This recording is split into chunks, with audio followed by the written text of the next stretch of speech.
بسم اللہ الرحمن الرحیم۔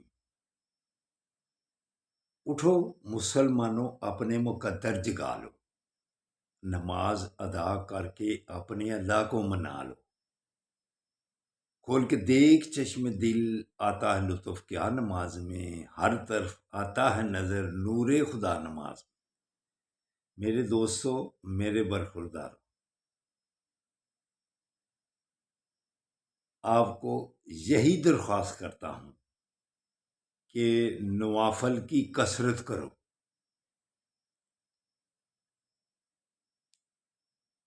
سنتوں کی پابندی کرو، اور فرائض تکبیر اولا کے ساتھ ادا کرو۔ اس کے بعد یا مالک الملک و اللہ کے ناموں کا جو ورد کرے گا اس کی دعائیں قبول ہوں گی۔ جو بھی دعا کرے گا نیک، وہ اللہ اس کی قبول کرتا جائے گا۔ آپ سجدوں میں کثرت تو لا کر دیکھیں، نوافل کی کثرت تو کریں، سنتیں باقاعدگی سے ادا کریں۔ جو سنتوں کو چھوڑتا جاتا ہے، خاص طور پر عصر اور عشاء کی سنتیں، پھر آپ اللہ کے نزدیک کیسے ہوں گے؟ کیوں؟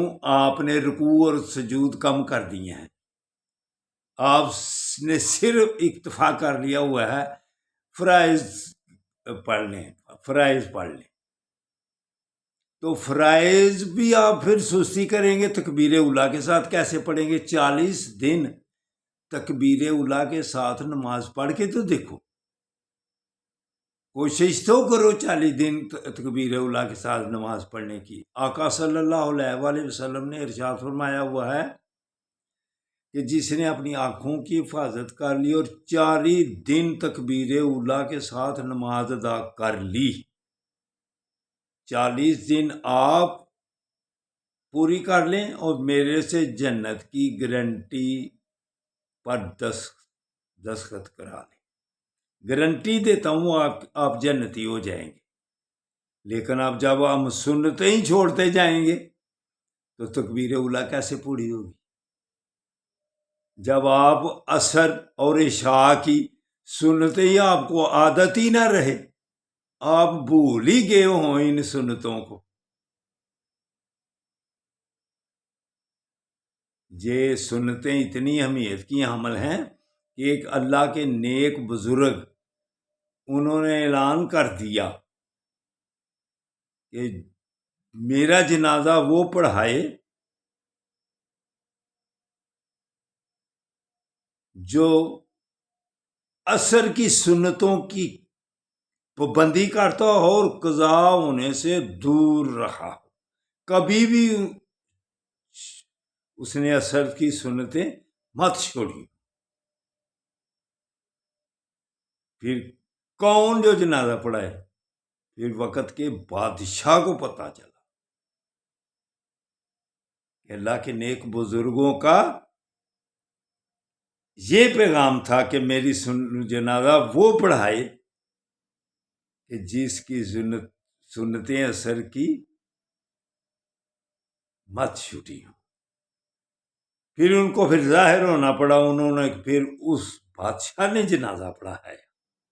تو ہم عصر اور عشاء کی سنتیں چھوڑتے ہی جاتے ہیں اور صرف فرض فرض فرض۔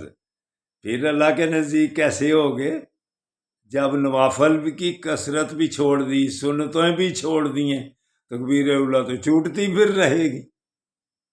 تو اسی لیے دوستو، برخوردارو، اگر اللہ اور اللہ کے حبیب سے محبت کرنی ہے تو آقا صلی اللہ علیہ وآلہ وسلم نے ارشاد فرمایا، نماز میری آنکھوں کی ٹھنڈک ہے۔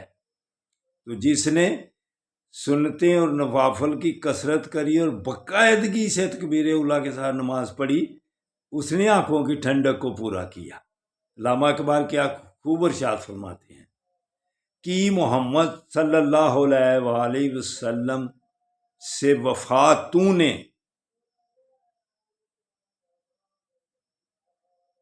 تو ہم تیرے ہیں، یہ جہان چیز ہے کیا، لہو قلم تیرے ہیں۔ تو دوستو برخوردارو، بات کو مانو اور نوافل اٹھ کر ادا کرو۔ اگر آپ اپنی دعائیں قبول کرانا چاہتے ہیں کہ یا مالک الملک کو اللہ کے ناموں کا ورد کیا کرو اور درود و سلام کی بھی کثرت کیا کرو۔ یہی نہیں درود پڑھ لیا بس، درود ابراہیم پڑھ لیا، پھر یہ آقا صلی اللہ علیہ وسلم سے محبت سے پیچھے رہ جائیں گے۔ یا ایھا الذین آمنوا صلو علیہ وسلم تسلیما، اللہ کا حکم مان، درود بھی پڑھ، سلام بھی پڑھ۔ جو نماز میں پڑھتا ہے کیا کوفت ہوتی ہے کہ نماز کے باہر بھی پڑھا جائے، السلام علیکہ ایھا النبی، یہی پڑھ لیا کر، پھر دیدار ہوگا نبی کریم صلی اللہ علیہ وسلم اور پہچان بھی لوگے۔ وگرنہ جب کہا جائے گا نا بہاری پڑھ کے دیکھ لے، صرف ایک ہی بات ہے بہاری میں، ان کے متعلق یہ محمد صلی اللہ علیہ وآلہ وسلم ہے، ان کے متعلق کیا سوچا کرتا تھا، کیا کہا کرتا تھا۔ بہاری میں یہ کوئی ہے، من دینوں کو من ربوں کا، صرف یہی بات ہے کہ یہ چہرہ انور محمد صلی اللہ علیہ وآلہ وسلم کا ہے، ان کے متعلق کیا کہتا تھا۔ اگر پہچان کرنی ہے نا برخوردار، تو پھر سلام بھی پڑھا کرو۔ یہ نہیں ایک دفعہ پڑھ لیا تو باقی ساری زندگی چھوڑ لی۔ ایک دفعہ اپنے بیٹے کو پیار کرتے ہو، اپنے بیٹے کو ایک دفعہ پیار کرتے ہو کہ صرف ایک دفعہ حکم ہوا بھائی ہاں سی کہ بھائی کلمہ ایک دفعہ پڑھ لینے سے آدمی مسلمان ہو جاتا ہے، لا الہ الا اللہ محمد الرسول اللہ، بس مسلمان تو ہو گیا۔ لیکن اس کے بعد ساری زندگی کلمہ پڑھنا چھوڑ دے کہ بھیا ایک دفعہ کلمہ پڑھنا تھا، مسلمان ہو گیا۔ تو الصلاۃ والسلام علیکہ یا رسول اللہ، یہ مت کہ یا سے اگر تھوڑا جا کوفت ہوتی ہے دل کو، تو السلام علیکہ یو نبی پڑھ لیا کر، کام چل جائے گا، پہچان آ جائے گی پھر قبر میں۔ وگرنہ پھر قبر میں جو اشر ہوگا، پھر ہم سب کو پتہ ہے، کیلے جنگل میں جب کیلے رہنا پڑ جائے تو کسی کا نام پکارنے سے اگر جنگل کی وحشت دہشت دور ہو جائے تو پھر تو نام پکاریں گے۔ تو اس لیے آج سے ہی پناہ لے لے ان کی، آج لے پناہ ان کی، آج مدد مانگ ان سے، کل نہ مانیں گے قیامت میں اگر تو مان گیا۔ اس وقت دیکھ کے ان کی اللہ نے جب ان کی شان اس وقت دہانیاں، قیامت والے دن جو قدموں میں جڑنا ہے، جا کے آج ہی ان کا صدقہ لیتے، اپنے گناہوں کی معافی مانگ لو۔ السلام علیکم ورحمۃ اللہ وبرکاتہ۔ اللہ حافظ، اللہ حافظ، اللہ حافظ۔ آج انشاءاللہ تعالی فاطمہ جناح پارک میں بھی آؤں گا۔ دوستو السلام علیکم۔